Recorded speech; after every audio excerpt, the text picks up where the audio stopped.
بسم اللہ الرحمن الرحیم۔ اللہ کے نام سے شروع جو بڑا مہربان نہایت رحم والا ہے۔ السلام علیکم دوستو، کائنات اسلام میں خوش آمدید۔ ایک پیاری دعا کے ساتھ دعا کیجیے، دعا دیجیے، دعا لیجیے۔ میرے دل کی گہرائی سے یہ دعا ہے کہ رب کریم آپ کی خوبصورت زندگی کو دین و دنیا کی تمام خوشیوں سے مالا مال کر دے، آمین ثم آمین۔ میرے دوستو، آج کی اس ویڈیو میں پیش کرنے جا رہی ہوں ایک ایسا دلچسپ واقعہ، یہ سن کر آپ کی دین کی طرف راغب ہو جائیں گے۔ دوستو، یہ واقعہ سرکار غوث اعظم شیخ عبد القادر جیلانی رحمۃ اللہ علیہ کا ہے، جو کن ذہن طالب علم پر شفقت عطا فرمائے۔ چلیں شروع کرتی ہوں۔ میرے مرشد پاک غوث الاعظم دستگیر رحمۃ اللہ علیہ کا دینی طلباء پر شفقت کا ایک پہلو یہ بھی تھا کہ آپ ان کی کمزوریوں کو نظر انداز فرما دیا کرتے تھے۔ یہ ہمارے اساتذہ کرام کے لیے بڑی بہترین مثال اور لائق تخلیق واقعہ ہے۔ حضرت شیخ احمد بن مبارکہ رحمۃ اللہ فرماتے ہیں کہ آپ رحمۃ اللہ علیہ کے پاس ایک اجمی یعنی غیر عربی طالب علم تھا۔ وہ نہایت ہی کن ذہن تھا، بہت ہی مشکل سے کوئی چیز اس کے پلے پڑتی۔ ایک دفعہ وہ طالب علم آپ کی خدمت میں سبق پڑھ رہا تھا کہ ابن سمل نامی ایک شخص حضور غوث پاک رحمۃ اللہ علیہ کی زیارت کے لیے حاضر ہوا۔ جب اس نے اس طالب علم کی کن ذہنی اور آپ کا اس کی کن ذہنی پر صبر و تحمل دیکھا تو اسے بہت تعجب ہوا۔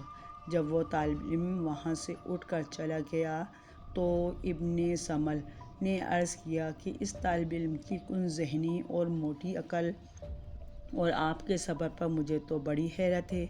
میرے مرشد نے فرمایا، میری محنت اس کے ساتھ بس ایک ہفتے سے بھی کم ہے، کیونکہ اس طالب علم کا انتقال ہو جائے گا۔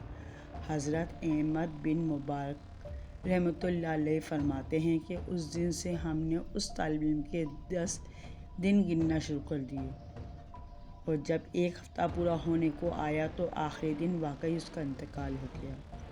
اے عاشقان غوث اعظم، میرے پیر روشن ضمیر بھی تھے، آپ کو سب پتہ تھا کہ یہ کب مرے گا۔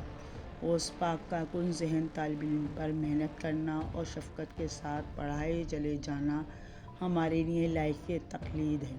عام طور پر استاد کی شفقت ذہین طالب علم کے لیے ہوتی ہے۔ رضائے الہی پیش نظر ہو تو یقیناً کن ذہن پر محنت کرنے پہ زیادہ ثواب ملے گا، کیونکہ جو عمل دنیا میں دشوار ہوتا ہے، اتنا ہی قیامت میں نیکیوں کے پلڑے میں وزن زیادہ ہوگا۔ جیسا کہ مقول ہے، الفضل الاعمال احمرها، یعنی افضل ترین عمل وہ ہے جس میں زحمت زیادہ ہو۔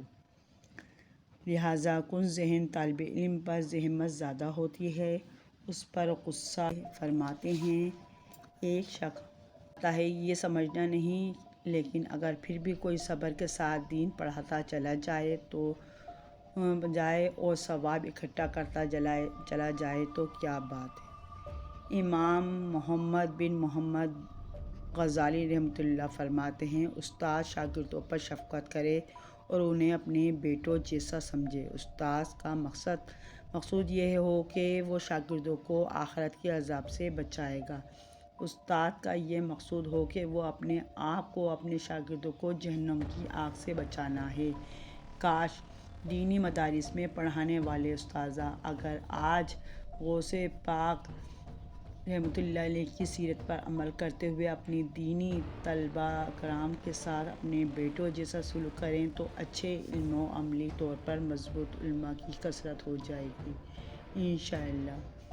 ناظرین، اگر آپ کو میری ویڈیو پسند آئے تو میرے چینل کو سبسکرائب کریں، بیل آئیکن پر آل کریں تاکہ ہر آنے والی ویڈیو کا نوٹیفیکیشن سب سے پہلے آپ کو مل سکے۔